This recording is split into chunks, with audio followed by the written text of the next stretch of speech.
Hi everyone, we are back with the final war of Season 41.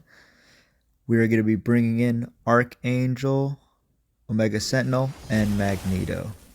We're going to be going up against the Alliance DD13, and this war is going to decide if we finish in Masters. We do need to get a win to place Masters, and if we lose, we will finish in Plat 1, unfortunately.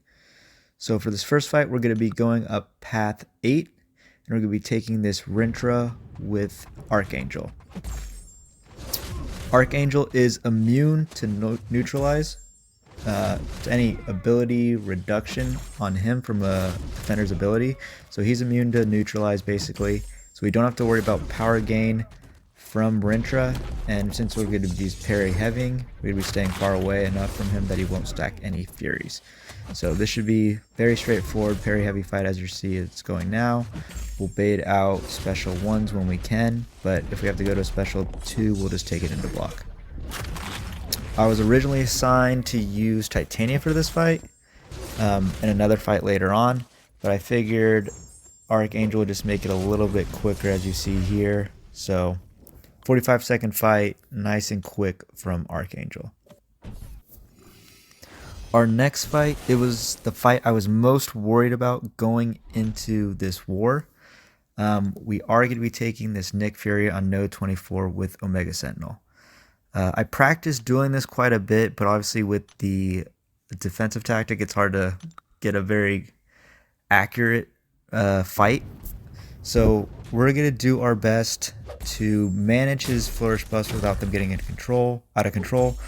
We are going to use them to our advantage to push him to special 2 a little bit easier when we can, as you'll see me do. And for this fight, we do want to throw our special 2. And the plan going in is if we could time it right, that we want to stop his heal block, or his second life regeneration. That's why you see me sitting in the heal block phase, or whatever you want to call it, for Omega Sentinel. So we're hoping we can manage his health to line it up very nicely so we can throw that heal block right as we push him over. So we're going to throw the special 2 to start, and it is going to put him in a great spot for us to try and line up this heal block. So we're going to do one combo, heal block, and stop him right at 20%. So super happy with how that went. What you are going to see happen is a bug. I'm not sure why, but we were able to parry there. So you see me back off. I was a little confused why that worked. And then we're going to throw our special 2 to finish the fight. I am pretty confident that my ability to parry while he's in his second life is a bug. But still, super happy with that, how that fight went. Getting that heal block up quickly really helped speed the fight up.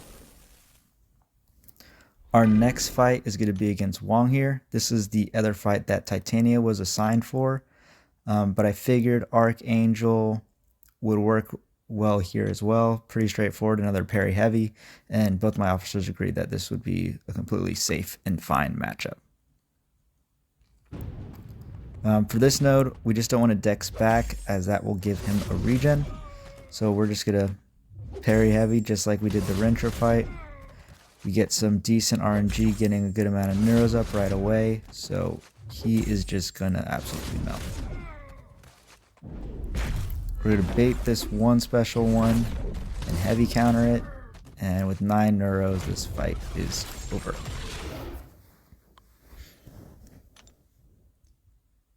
Our next fight along Path 1 in Section 2 is going to be against this Weapon X. I've taken Weapon X probably 7 or 6 times this season, either on this node here or on node 24. So we feel pretty comfortable with Omega Sentinel. We're going to do what we've typically done with Weapon X. We're going to start with the heavy to switch us into our heal block. And then since the heavy pauses any debuffs, we will throw a quick heal block up so it's already paused out the gate. We'll then push him up to around 20 rage charges, bait out a special 1, and then we'll just try and do our best to get an intercept. So he enters his berserk. We try and get an intercept, and we get light intercepted. Thankfully, throws a nice easy heavy for us to evade. Throw a heal block, get this special 2 off. As you'll see, this fight I am not running suicides compared to what I usually do. I figured it was just not worth the effort to throw on suicides since this fight should be over very quick. So nice and quick fight. With suicides, maybe it's a little bit quicker, but still.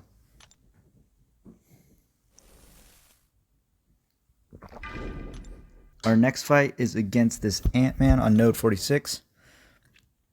I dueled this a couple times, and it seems like Magneto mainly just shuts everything off for Ant-Man.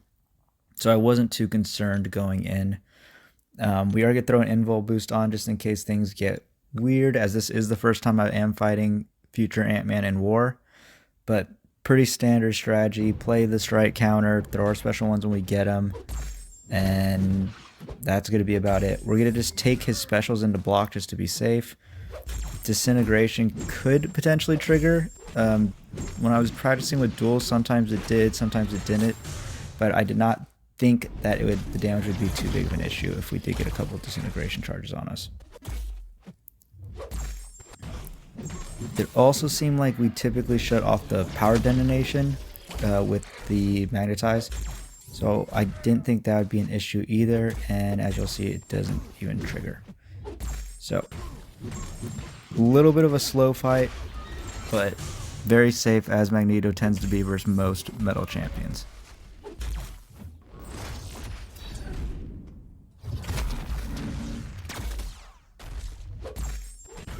So, same approach, play strike counter, throw our special ones.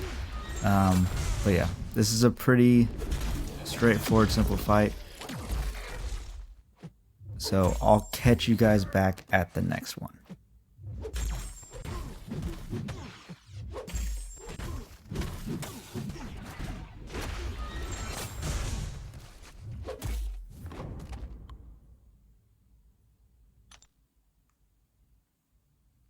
All right, and our final war of season 41 is going to be against this Domino on node 55.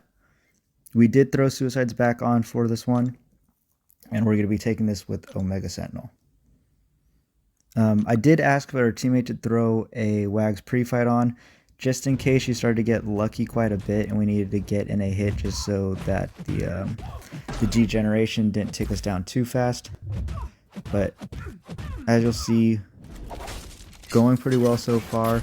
We do want to watch our combo if she does go lucky and only throw light attacks, as we don't get caught with a heavy and get countered. I think that only comes into play one more time here, so she does evade. We back off, wait out the lucky timer before going back in. We are going to take a little bit of degen damage here, but not a big deal. We throw the special 2, which is going to take off a good chunk of health, and we get a couple plasmas to stick around. So we'll do our best to pause those. Bait out this special 2. Go in and pause the debuffs one more time. And then just 2 more hits and the fight is over. So a solid final war for me. A nice 6 fights. We did end up beating this alliance pretty badly. I wasn't going to show the stats, but the reason that we beat them so bad is they had quite a few members on their team docked. As you'll see, they didn't even finish the war. I think one of their BGs only had 3 people able to move. So yeah, we only had 2 deaths, so they were not going to beat us anyway. I think their best war of the season, they had, I want to say around 4 or 5 deaths was their lowest death total. So we handily won that war and were able to secure Masters. So a pretty good season for us. We did end up finishing 14th overall, but it was a little close at the end to finishing Masters, even though it was one of our best seasons from a statistic standpoint from our total death count. So on to my stats for the season. I did end up going 63-2. So pretty good season. Definitely not my best, but not my worst either. Just the 2 deaths, one to that spot boss where the power back boost interaction was a little funky that I probably should have known about. And then the death to that node 46 Captain America Falcon. For fight types, I had 38 path fights, 15 share, 9 mini, and then the 1 boss. For kills by champ, I had a pretty decent amount of champs I used this season, 12 total, mostly with our new rank 5 Omega Sentinel, who did a good amount of fights. And then we had a pretty good even spread from there, with negative taking the second most, and then a bunch around that 6 to 7 range. This does bring us to our T1 record is 555 kills with 17 deaths. That's over 9 seasons, so pretty happy with that overall record. And as I said, that was 9 seasons of Masters War, so hopefully next season we can get that 10th one and get the Master Class title. But thank you for watching, everyone, and I'll see you next time.